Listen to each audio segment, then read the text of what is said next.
দেখুন, সম্মানিত দর্শক শ্রোতা, এই যে আমাদের মাঝে যে মহিলাটাকে দেখতেছেন, এই মহিলার বাড়ি মূলত পাকিস্তান আমল থেকে, ওনারা আমাদের দেশে সেই 1971 আগে থেকে। বর্তমান উনি আমাদের দেশের যে পরিস্থিতি, ওনার ঘর বাড়ি যা আছে সবকিছুই, যারা ছিল আর কি এলাকার প্রভাবশালী লোক, সবকিছু নিয়ে নিছে, নিয়ে সবকিছু শেষে সর্বশেষে এই নারী সর্বহারা। আমরা তার সঙ্গে কথা বলতে যাব বা কথা বলবো, আপনারা সবাই দেখবেন, চেষ্টা করবেন।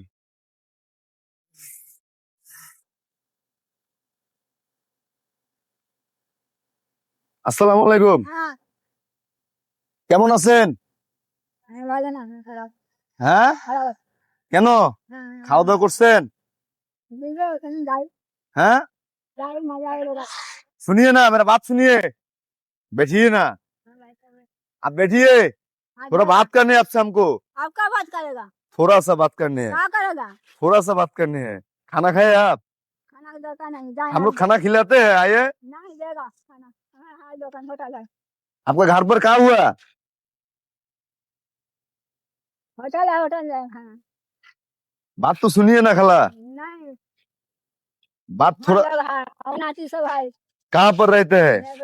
रास्ता से सब आपको बोले थे ना, गया है, जेल में हाँ। गया। जेल में पैखाना में दुका के रखा है, हसीना। হাসিনা খালা, हाँ वो जो आमिर लीग सरकार।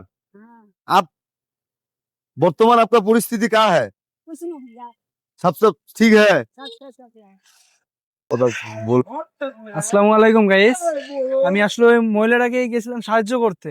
আসলে উনি এত প্রতারিত হয়েছে, উনি আসলে বেহারি, কিন্তু উনি এত প্রতারিত হয়েছে, ওনাকে যে আমি সাহায্য করব, উনি আমার সাহায্যটা গ্রহণ করতেছে না।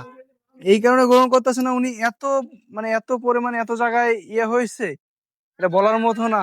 আসলে আমি কি আর বলবো, এখানে বলার মতো না। আপনারা যাই হোক দেখে নিজের নিজের মতোই একটু দেখেন, দেখার পরে কি বলা যায়, কি বিশ্লেষণ করা যায়, কমেন্টে জানান।